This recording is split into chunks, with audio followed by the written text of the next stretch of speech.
Hey, thanks for tuning in to our 192nd weekly Town Hall Academy. Consistent, informative, and you're going to learn just one new thing, guaranteed, that may be just the idea that you've been looking for.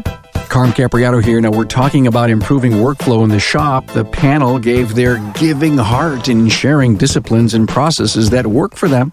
If you're a student of process improvement, you sure will appreciate the discussion. And if you're not, well, you'll realize that you must start.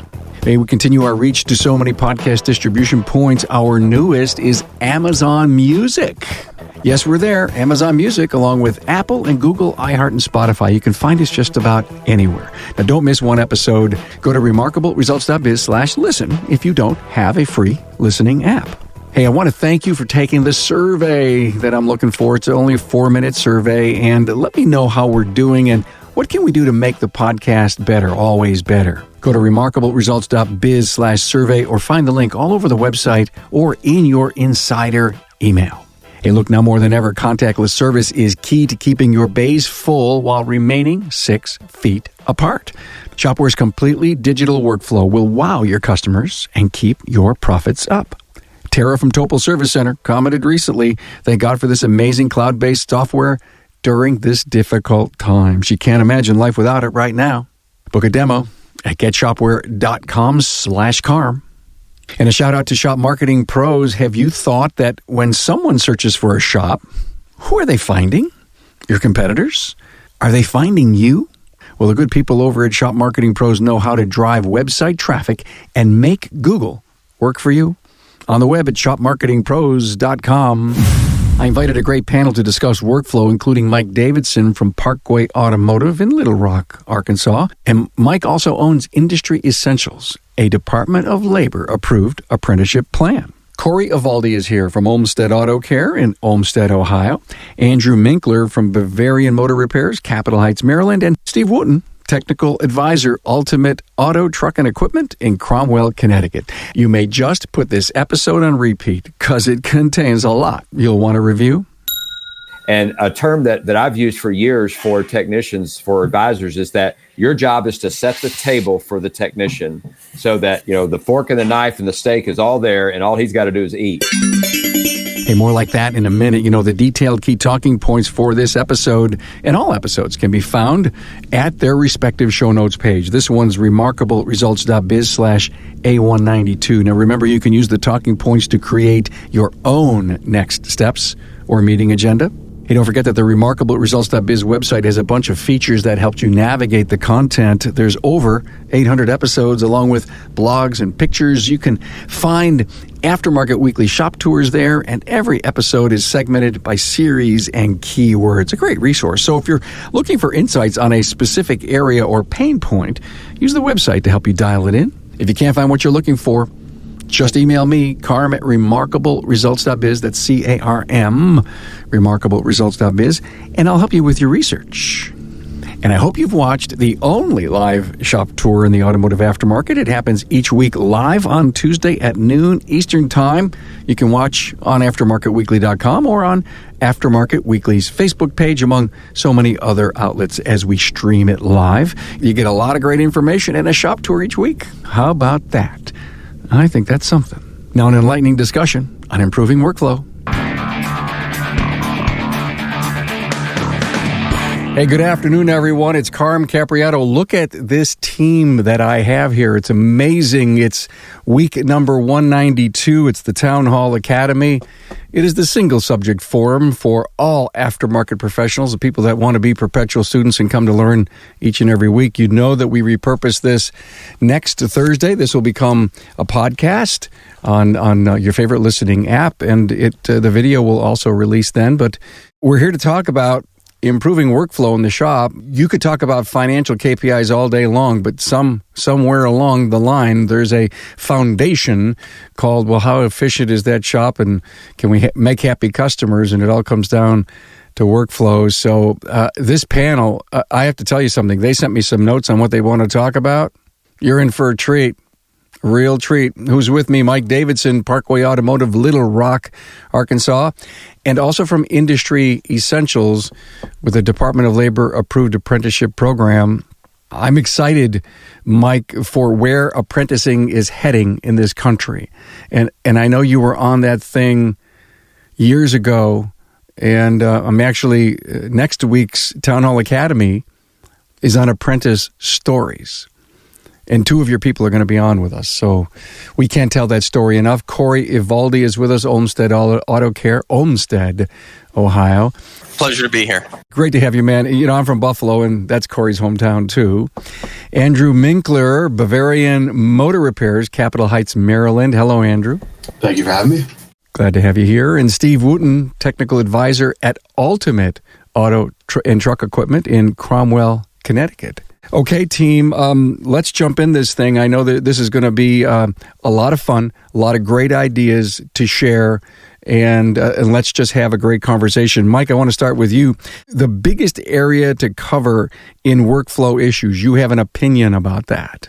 I do. You know, it comes down to it's like everybody's shop is going to be different. And so when we talk about sharing what we want to share today, I mean, I could go through and talk about the individual things of my business and how they work and what they do. But when I think about each individual shop and how different we all are, what can I really bring to the table to help a shop owner really decide or discover what is it that's going on in my shop and what can I do to improve workflow? The first thing that a shop owner should be doing, or manager, is to just listen and observe. And I've spent days in my shop where I just set a stool in the shop and I just sat there and I just watched. That's all I did. I just watched behavior and I watched what people did and how they communicated. There's people that get paid a lot of money for behavioral studies. Well, you can do that all by yourself. Just get a stool, set it in the shop and start watching and identifying. You begin to identify those things that could be done more efficiently. Thank you, Mike. Appreciate that. I know you've got some other great stuff to contribute, but Andrew, you wrote to me and said communications and expectations with customers is huge. I mean, you're kind of tying in with Mike just said. This can't be this simple. Listen, communicate, discuss. It can't be this simple. The front end, the communication to the customer is where it all starts. I mean, it doesn't make much sense when you're thinking communication with a customer for how your shop flows. But for us, it really does revolve around is that pressure on him to get everything perfect every single time. When we communicate properly with the customer, we set those expectations. We're actually buying a lot of time for that technician to make mistakes. And we sit down with our shop all the time and say, listen, Olympic athletes, they train since they're 6 years old, 10, 12 hours a day. Have you ever seen one trip and fall just running? We're going to make mistakes. It has to be okay. In our shop, we're timing everything from start to finish. We know how many minutes this test drive, the route it takes, all of this. But you got to have the communication with our customers to allow that time. And tricks we do to kind of buy that time. We're really explaining what we're doing in advance for the testing. Every single vehicle that comes in our shop, it's going to be tested 2-3 times after. The minimum repair after test in our shop is 10 miles. When you start explaining, the details of, hey, here's why our shop reviews are different. We're not this other shop. We're not the dealer. We're going to build a great relationship with you as a client. Here's how we're going to do it. So we're basically building that conversation with the customer. That same conversation happens with the technicians. You need to watch them. That's phenomenal. Sit on your stool and watch them. I started off, I think, with 2019 or so. We did the WorldPAC cruise. And I was one of those shop owners that said, hey, if I can't leave, the shop burns. And that was a really good learning experience for me as a shop to just say, hey, the shop's still here. I learned so much by being away from the shop. Sitting on a stool, that's phenomenal. Yeah. Just watch your guys.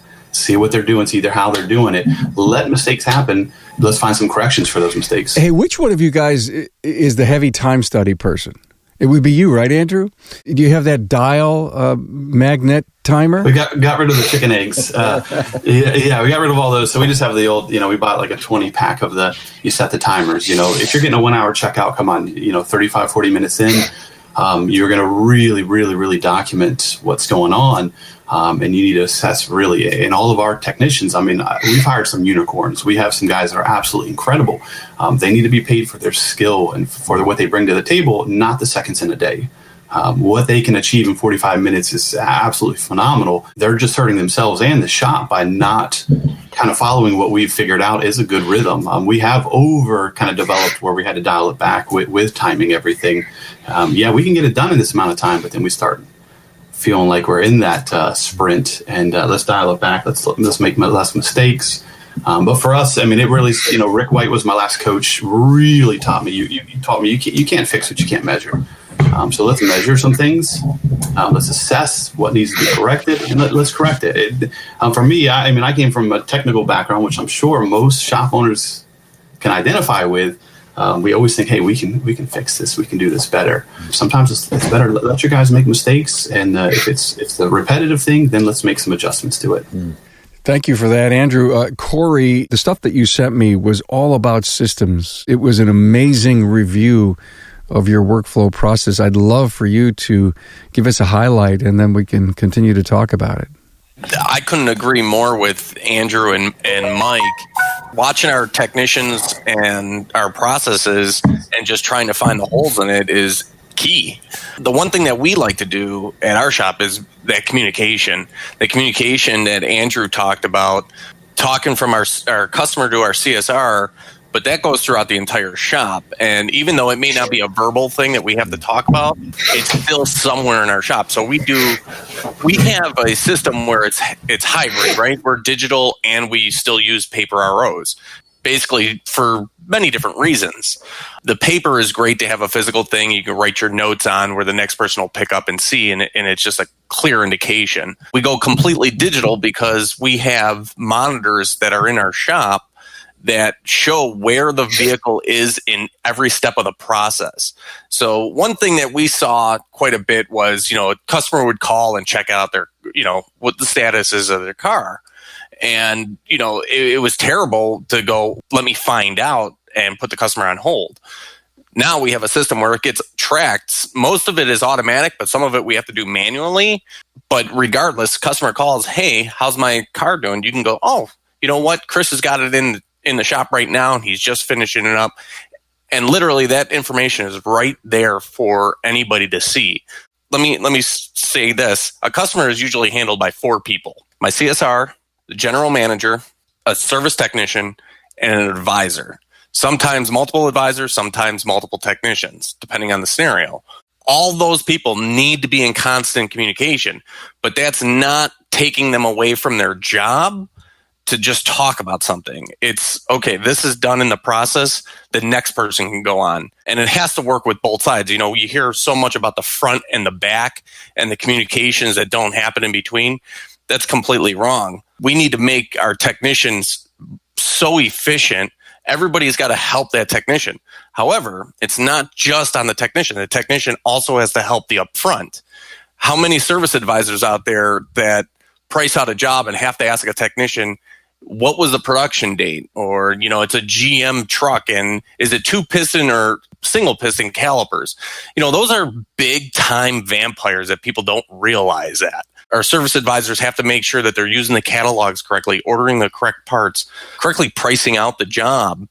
Our service technicians, when those parts arrive, they're clearly labeled what job they're for, what technician, everything, and the estimated time of completion. That technician is responsible for looking at those parts right away, and if there's any kind of discrepancies, letting the office know so that they can hopefully get the parts there within the reasonable amount of time before they're dead in the water.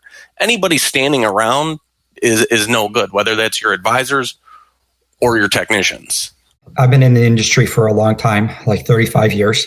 Over the course of time, I've worked at several different shops and had different systems to manage workflow. Simplest one is having a bunch of racks where you put your ROs and your folders and stuff in, and each technician has a slot and you keep them in order. So if you have to move things around during the day for promised times or when parts are coming in, you can move those manually. We went fully digital last year when we switched over to Shopware. There was a lot of anxiety about not having paper anymore and not having this visual workflow in front of us. The first 2 weeks or so, we were still using the racks with folders and printing out ROs just so that there was a little comfort level. But it was surprising how quickly we transitioned over to 100% digital, and we don't even use the racks anymore. The workflow screen for Shopware has a few shortcomings. Because it is being served up live on a web page, you can use Google add-ons to actually customize it. So we basically took the existing work page and stripped out all the service advisor information on our main board. So it's only technician information and only the information that needs to be seen to determine what's going on with that vehicle in the shop and how it's being tracked. And it's worked really, really well. Everything's on tablet or phone. It's entirely up to the technician which one they want to use. I have 2 techs that prefer to use the phone. The other ones prefer to use the tablets. It's one of those things you got to trust your guys that they're not texting and making phone calls on their phone. They're there to make money. They're there to do a good job. For the most part, it shouldn't be an issue. It's a process. And like you said, Carm, it's got to be something that works for your shop. Whatever we talk about today, if shops can take 1 or 2 pieces of what we're talking about and implement them in their shop, that's great. My system may not work for all the other shops that are out there, just like Corey's and Mike's and Andrew's may not work either. But if you can take a couple of pieces from different people and implement them and just track the workflow, it can make a huge difference. Since we went to Shopware and going fully digital, our sales have gone up 40% since the same time last year. We feel like we have less work in the shop. We're doing less work because we're more efficient at doing what we're doing. So it really can improve the bottom line if you take the steps to move forward with it. Hey, Carm here. As it relates to workflow, listen when Mike shares his most important question that he asks every one of his team members. Shopware's innovative shop management system will give you back your time and put more money in your pocket. Make the switch today and watch technician efficiency gain 20%, enjoy increased recommended service, and even grow the highest parts profit margins ever with the smallest amount of work. Steve from Ultimate Automotive says, I love that Shopware lets you complete every estimate on the inspection, and we even have a higher ARO, receive more approvals, and have had a significant increase in revenue. With our previous SMS, estimating was limited because it was so time-consuming. This impacted not only what we could sell on each customer's current visit, but also what we would have prepared for following visits. Hey, your peers are happy. Let Shopware work for you. Book a demo at getshopware.com. Hey, Carm here. Are your competitors ranking higher than you in search? Is your marketing company using plain vanilla recycled content? And does your marketing look like every other shop's and you're not even sure it's working? Powerful, effective marketing is not cookie cutter. It should showcase all of the things that are unique about your business. Don't you think you deserve better results? It's time to make a change. Our good friends at Shop Marketing Pros are past shop owners and industry veterans. They get it. Their process is pretty simple. Listen, create, and do. They spend time getting to know you and create a unique marketing message and then do the heavy lifting for you so you can do what you do best. Run a shop and fix cars. Do yourself a favor. Give your shop the top-notch marketing it deserves. Schedule a call today on the web at shopmarketingpros.com. That's shopmarketingpros.com. Don't wait. Do it now. We're here to talk about, improving workflow, managing, tracking, scheduling, improving productivity, customer expectations, barriers to finish work on time. We need 4 or 5 hours to do this, right? In order to do it right. So in essence of trying to do this in 40 minutes or so, let's continue to dive in. Everyone has kind of given their highlight and their point. What I want to know, guys, and I want you to just go from here, is, Corey, it sounds like you've got one hell of a process. Mike, you just love looking at, at the detail. How often do you have to pay attention to this because apples fall off the tree? If we want to talk about that particularly, it does matter about who you hire and their ability to follow your processes you put in place. And something that Steve said a minute ago, and Andrew as well, and Corey as well, but like this process that you want to put together for your organization, one of the exercises that we did is example, an oil change, the simplest service that we do in our industry, but most would agree to that. And we created a timeline for the advisor and the technician, and we identified everything that we currently that has to happen for an oil change to occur in my business. You might be shocked, but there were 40 things that had to happen for an oil change to occur from the point of customer contact to delivery. And, the invoice paid. 40 things. And so we laid this out on a timeline. We identified who's responsible for what on the timeline. And then we begin to look for ways, what can we, on that timeline, can we eliminate to bring the one thing the customer wants, which is a fixed car in a timely manner. And so that timeline helped us reduce those numbers or make each one of those little boxes more efficient. How do we make getting the keys to the car more efficient than we are right now? Every step was analyzed. And so taking whatever it is you want to improve upon and creating a timeline would be another diagnostic tool that I could recommend the shop owners to sit down and say, how can we make this better, guys? And we did it as a team meeting, not Mike sitting there trying to figure it all out, because I only know what I know, and it's very limited when I start adding the minds of my staff. You're right about the apples falling off the tree, but they won't fall as far when those people have, as we all know, have bought into it, have been a part of making that system really what it is. And then you start, if you're measuring your technicians' efficiency and the productivity of the shop on a regular basis, that's real important to do, because when you make those changes, then you can see if it impacts it positively or negatively. So if we don't have that measuring device in place, as Corey mentioned, and you make a change, you don't really know if it did you any good or not. So you might be interested, if I can say this real quickly, Carm, I'm writing another book. It's called Technician Time Management. It's specifically talking about this right here and everything else. Been working on it for about 3 months, and I've probably got a couple more months before it's done. A great contributor of our industry. The payroll book, the apprentice book, and now time management. How cool is that? And if I could, I noticed Mike said improve. You say you want to improve your systems and process. You want to improve your efficiency. And there's got to be other shop owners that have the same mentality. You want to wait till you have the perfect plan, then you're going to execute. Throw that away. Stop doing that. Just improve it. You've wrote the 40 steps that it's going to take, and come Monday, something else is going to come up, and that's a challenge. And if it's repetitive, then you put it in your system process, how you handle that. Because I guarantee you, somebody's going to pull a strip drain plug, and that needs to go in the system process as well. So accept those challenges, wait for those mistakes to happen, embrace them. I mentioned the metaphor of the apple falling off the tree. And then after I listened to Mike, I realized that in order to make the apples fall less off the tree, you have to fertilize the tree. Aha, there's the mental picture. One of the things that we've done for our, to fine tune our process on the technician side was our digital inspections and just how the flow of them works. I mean, just to make it make sense from the time the technician walks out the bay to the vehicle to the time, then they take a test drive and they bring it in, they check the lights, they, do the under hood, all that stuff, make it flow for the technician. That way he's not having to scroll through on the tablet or anything.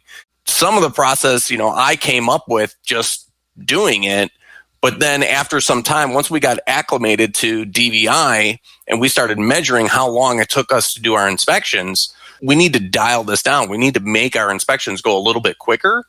So then I brought the whole team, and we do meetings every day. But this particular time, we spent about maybe 2.5 weeks of every day in the morning talking about our DVI and what changes that we can do. And sometimes we would only go through one day, 15-minute meeting, we would only get through one topic, one category of the inspection. Did we need canned notes? Were the canned notes that we had sufficient?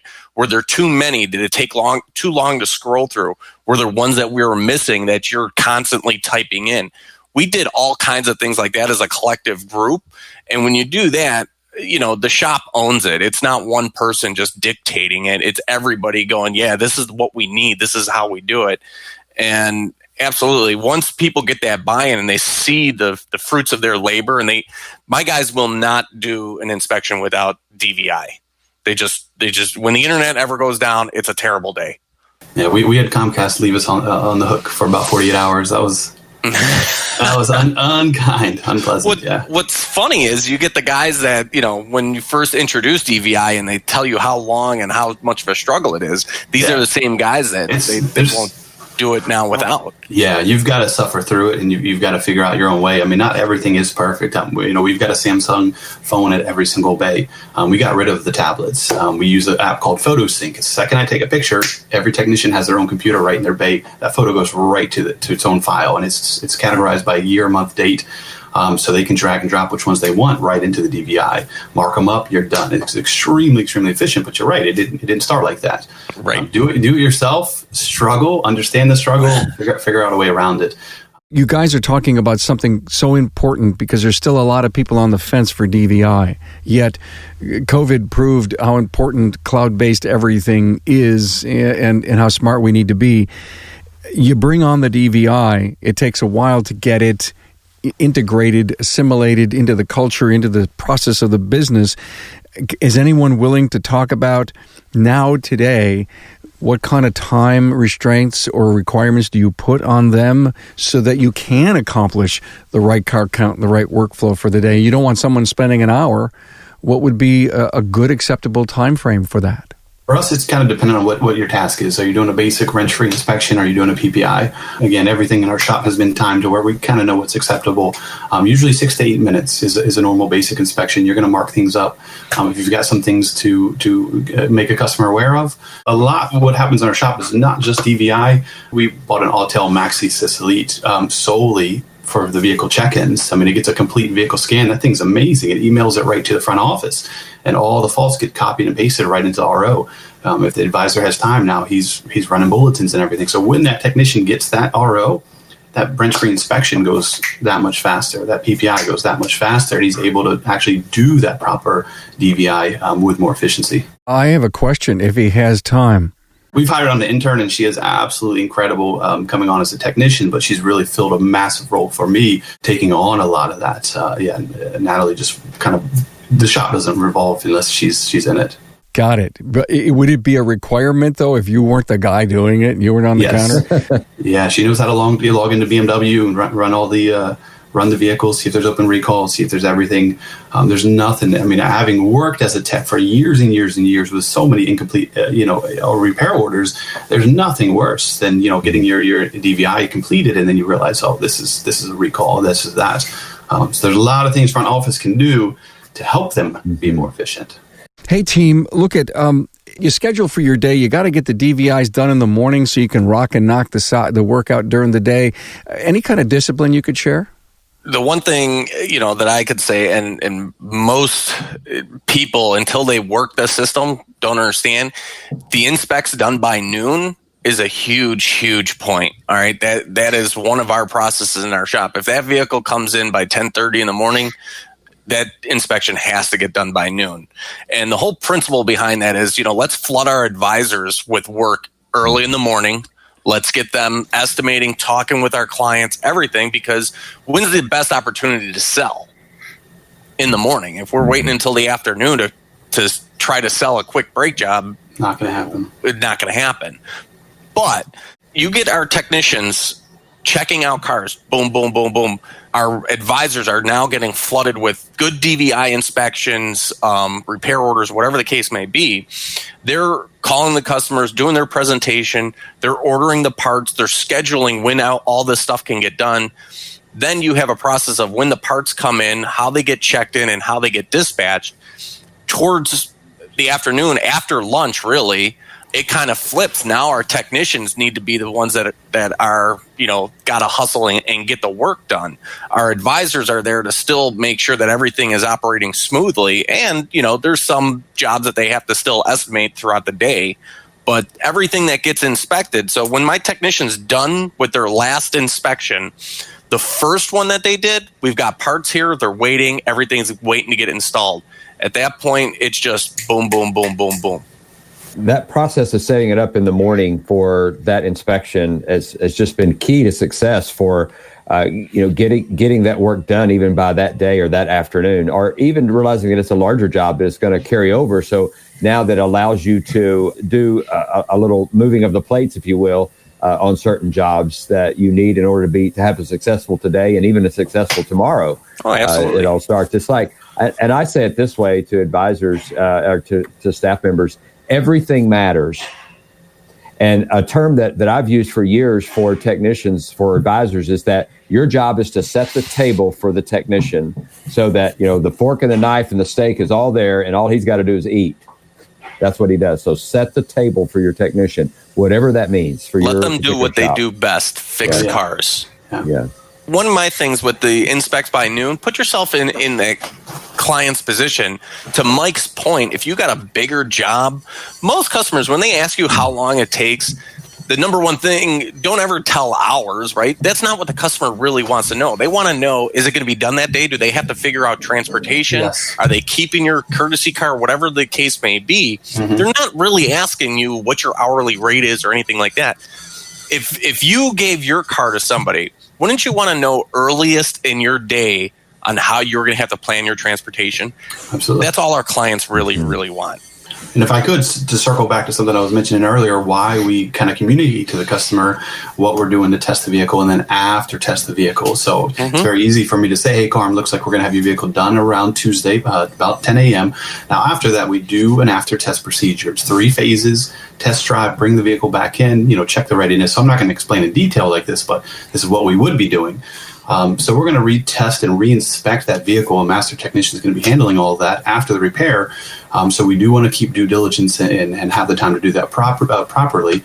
And that always keeps adding on to the amount of time your technician can afford to kind of have the things that happen in our day happen without losing that efficiency. And that's what you kind of want to always keep having that conversation. Another little trick that we do at our shop, on the service advisor computer, 9:30 a.m., 11:30 a.m., 1:30 p.m., there's an alarm going off. We're breezing through. You can either follow, if you want to do your workflow vehicles, follow where they are in the process. But we reach out to every single customer. 9:30 a.m., everybody's been hit. Hey, Carm, we've got your vehicle in. We did a really detailed check-in. All the contact points are wiped down. Now we're underway with the testing. You're just always staying proactive. There's nothing that's going to spoil a relationship more or lose the value you're trying to build up if you let a customer start calling you. That's the worst thing you kind of want to have happen. With the software we're using, the customer gets a link to the repair order after the original estimate is done, so it's gone out for the inspection. Service advisors sent it off to them for approval.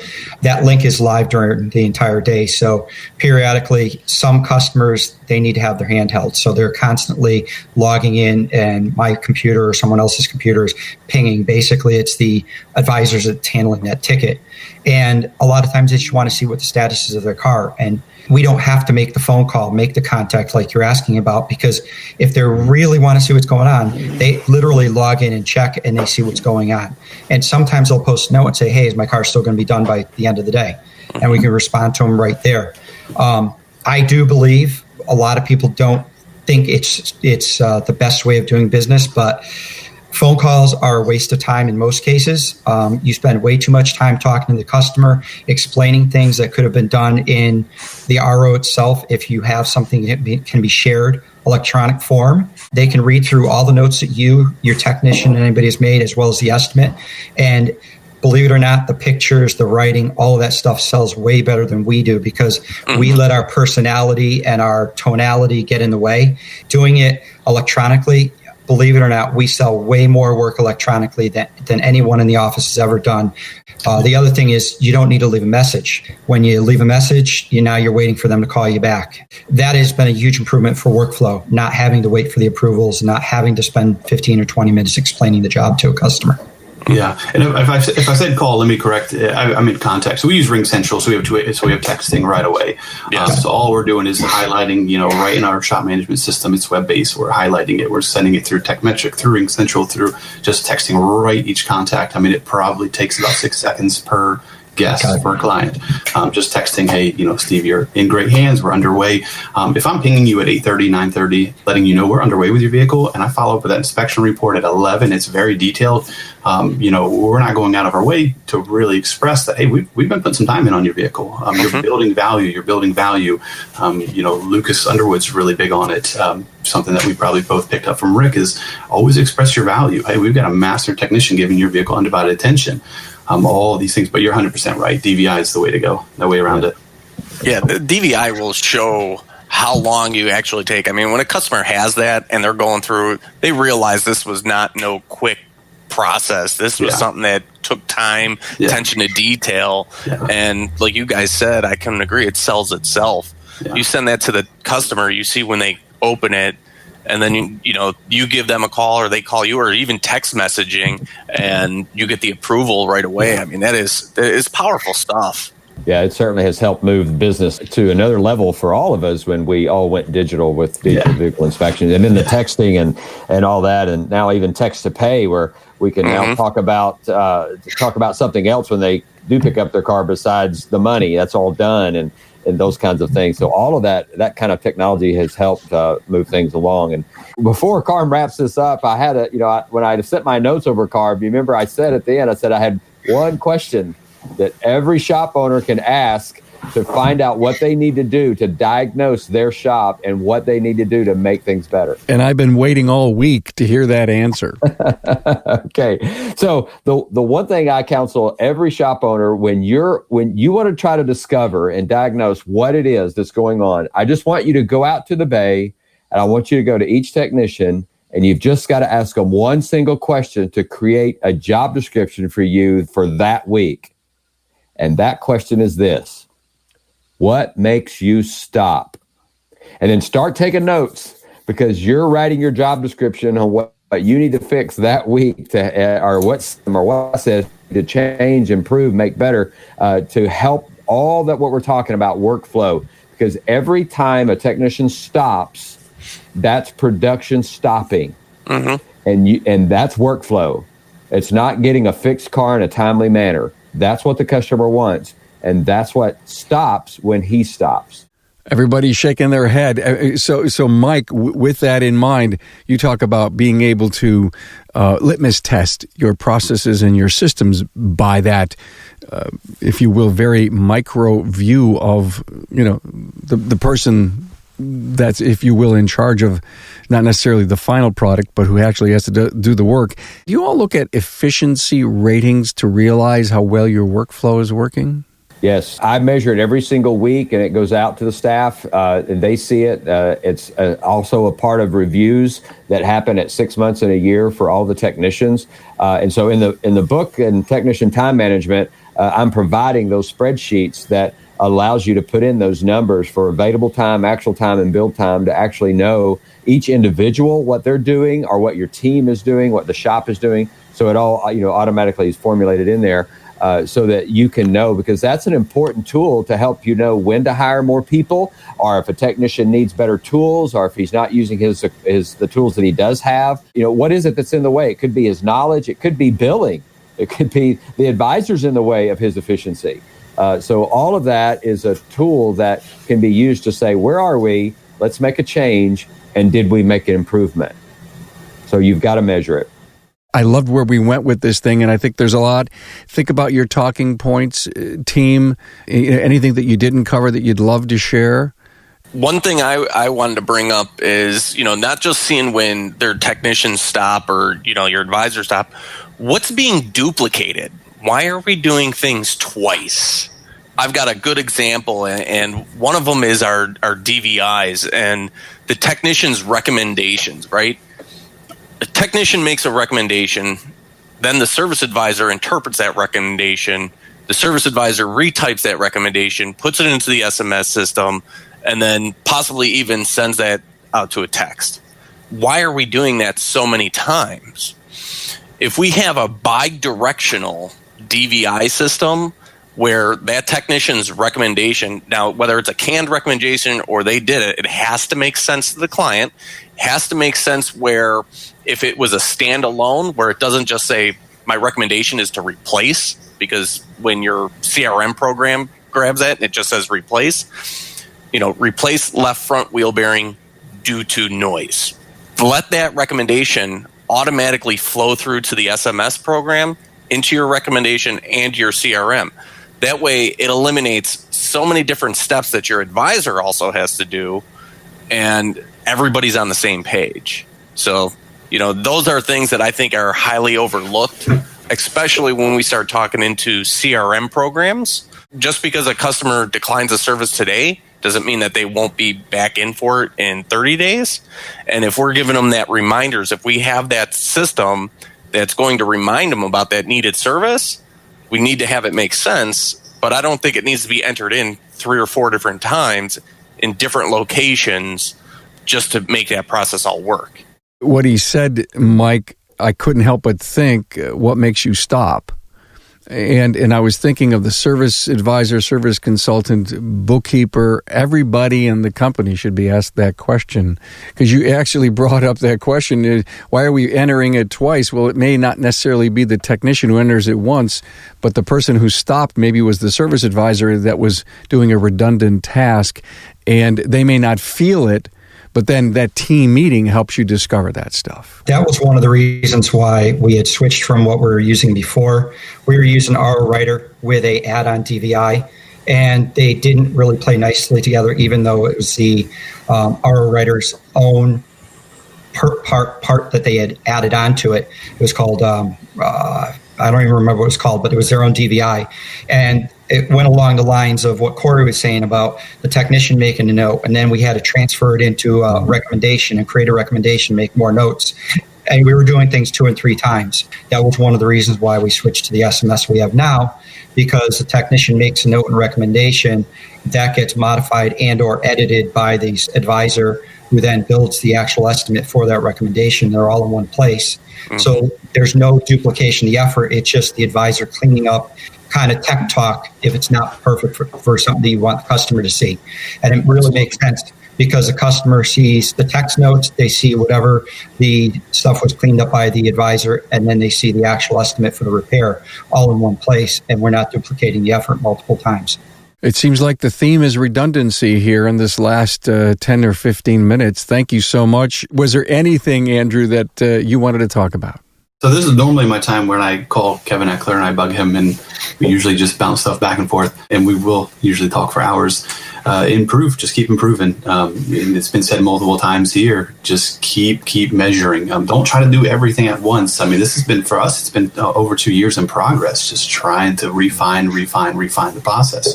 Don't go for perfection. Start with something super easy. We all know systems and processes, but if we're being honest with ourselves, how much time do we really spend doing one little systems and process? It gets kind of washed away in the busyness of the day, but do it. I started with vehicle check-in. That was the easiest thing for me to tackle, because everybody knows how to do a vehicle check-in. And we've completely revamped it. So we do 27 pictures, a complete vehicle scan, all kinds of documentation, and we're doing it in about 7 minutes. We're checking everything in. So you got a complete kind of overall picture. It took a lot of time and a lot of revamping. Do we hook the scan tool at first? Do we do this? Do we do that first? But be okay with that. I mean, if you guys are in my shop, hey, band meeting starting Monday, we need some ideas how we can get vehicles checked in more accurately. My thought is, you guys are all unicorns. You guys are phenomenal at what you do. I need to get more information in your hands so you can do it more efficiently. So we're going to start on this on Monday. Write those down and make them the norm. You're going to start seeing something that you can replicate and duplicate every single day. Great advice, Andrew. Thank you. You got the last word, Mike. It's always about just bringing that team together to discover, because I always believe that the people who have the answers are the people that are on the front lines. And so involving them, and because we can sort of get frozen as shop owners as to, I don't know the answer to this. I don't know how to figure this out, or whatever it may be.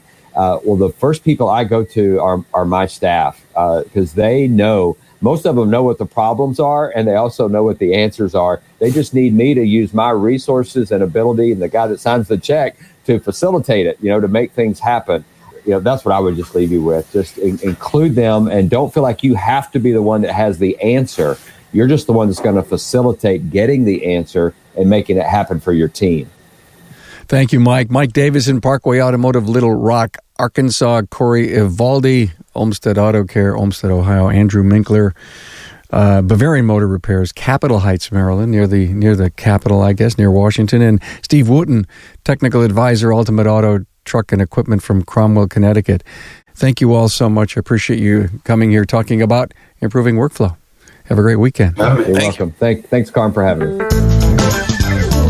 Thanks for being on board to listen and learn from the premier automotive aftermarket podcast. Until next time.